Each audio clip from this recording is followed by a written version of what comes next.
বন্ধুরা, আশা করি সবাই ভালো আছেন। আলহামদুলিল্লাহ, আপনাদের দোয়ায় আমিও ভালো আছি। চলে আসছি নতুন আরেকটা রান্নার রেসিপি নিয়ে আপনাদের কাছে। সকলকে জানাই ইকরাম রিনা চ্যানেল থেকে স্বাগতম। তো বন্ধুরা, আজকে তোমাদের সাথে করে দেখাবো মজাদার শিম আলু দিয়ে রুই মাছের তরকারি। তো বন্ধুরা, আমার ভিডিওগুলো যদি তোমাদের ভালো লেগে থাকে অবশ্যই কোনো রকম স্কিপ না করে একটি লাইক দিয়ে সম্পূর্ণ ভিডিওটি দেখে ভালো লাগলে আমার পাশে থেকে যাবেন চ্যানেলটা সাবস্ক্রাইব করে।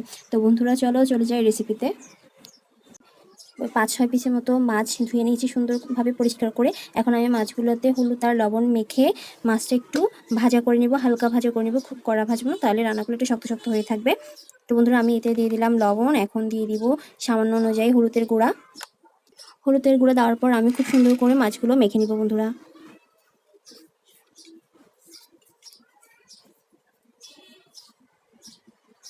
তো বন্ধুরা, দেখো আমি মাছটা খুব সুন্দর করে লবণ আর হলুদ দিয়ে মিক্স করে নিয়েছি। এখন আমি মাছগুলো তেলে ছেড়ে দেবো। আমি আগে থেকে চুলায় প্যানে তেল গরম হতে দিয়েছি। এখন এই তেলে আমি একটা একটা করে মাছ দিয়ে দেবো। তো বন্ধুরা, দেখো আমি এক এক করে মাছটা দিয়ে দিচ্ছি আর হালকা ভেজে আমি মাছগুলো তুলে নিব। দেখো আমার মাছগুলো কিন্তু ফ্রাই করা হয়ে গেছে। এখন আমি এক এক করে মাছগুলো তুলে নেব।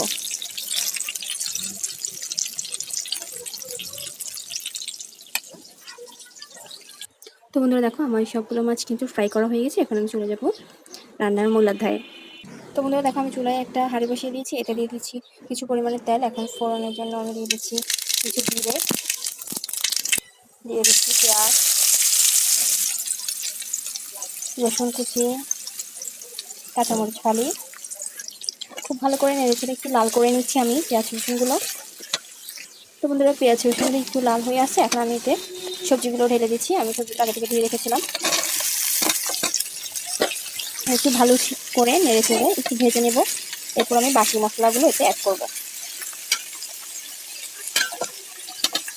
তো বন্ধুরা, আমি এখন এতে দিচ্ছি স্বাদ অনুযায়ী লবণ, দিয়ে দিচ্ছি হলুদ গুঁড়ো, মরিচের গুঁড়ো। ঝালটা আপনাদের টেস্টের উপর ডিপেন্ড করে কমিয়ে বাড়িয়ে নিতে পারেন। দিয়ে দিচ্ছি জিরে গুঁড়ি। এখন সবগুলো মশলার সাথে আমি সবজিগুলো মিক্স করে নেব। তো বন্ধুরা, আমি মশলার সাথে আলু সিমগুলো সুন্দরভাবে নেড়ে চেড়ে কষিয়ে নিয়েছি। এখন আমি এতে ঝোল দিয়ে দিব। তো বন্ধুরা, দেখো আমি ঝোল দিয়ে দিচ্ছি।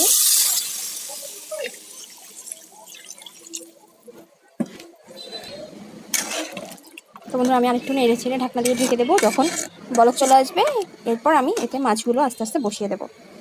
বন্ধুরা, দেখো তরকারিতে বলক চলে আসছে। আমি এতে এখন এক এক করে মাছগুলো দিয়ে দিব। বন্ধুরা, এই যে আমি এক এক করে মাছগুলো বসিয়ে দিচ্ছি। দেন আমি আরেকটু নেড়ে তারপর আবার ঢাকনা দিয়ে দেবো কিছুক্ষণের জন্য। কিছুক্ষণ পর আমি ধনেপাতা দিয়ে চুলাটা অফ করে দেবো। বন্ধুরা, আমি আবার ঢেকে দিচ্ছি। 3-4 মিনিটের মতো আমি কুক হতে দেবো, কারণ শিম আর আলু অলরেডি কুক হয়ে গেছে। মাছ তো আগে থেকে ফ্রাই করা ছিল। তো বন্ধুরা, দেখো আমার কিন্তু শিম দিয়ে আলু দিয়ে মাছ দিয়ে রান্না শেষ। একেবারে পারফেক্টভাবে কুক হয়ে গেছে সব কিছু। আমি এর ফাঁকে টমেটোটাও দিয়েছিলাম, বাট আমি ভিডিও করতে পারিনি। তো বন্ধুরা, এখন আমি ধনেপাতা দিয়ে চুলাটা অফ করে দেবো। আমি চুলাটা অন করে রাখবো না। তো বন্ধুরা, এই যে আমার ধনেপাতা দাও শেষ। আমি ঢাকনা দিয়ে ঢেকে দিচ্ছি, চুলাটা অফ করে দিচ্ছি। ফিরে আসছি আমি পরিবেশন করে। তো বন্ধুরা, দেখো তৈরি হয়ে গেল মজাদার শিম আলু আর মাছের তরকারি। দেখে হয়তো বুঝতে পারছেন কতটা ইয়ামি হয়েছে আর কতটা সুস্বাদু হতে পারে। তো বন্ধুরা, আমার রেসিপিগুলো যদি তোমাদের ভালো লেগে থাকে অবশ্যই আমার চ্যানেলটা সাবস্ক্রাইব করে আমার পাশে থাকা বেল আইকনটি ক্লিক করে দিও, যাতে নতুন সব ভিডিওগুলো তোমাদের সামনে গিয়ে পৌঁছায়। তো বন্ধুরা, নেক্সট ভিডিও আসা পর্যন্ত সকলে ভালো থেকো, সুস্থ থেকো। আর এতক্ষণ পর্যন্ত আমার সাথে থাকার জন্য সকলকে জানাই অসংখ্য ধন্যবাদ। আল্লাহ হাফেজ, আসসালামু আলাইকুম।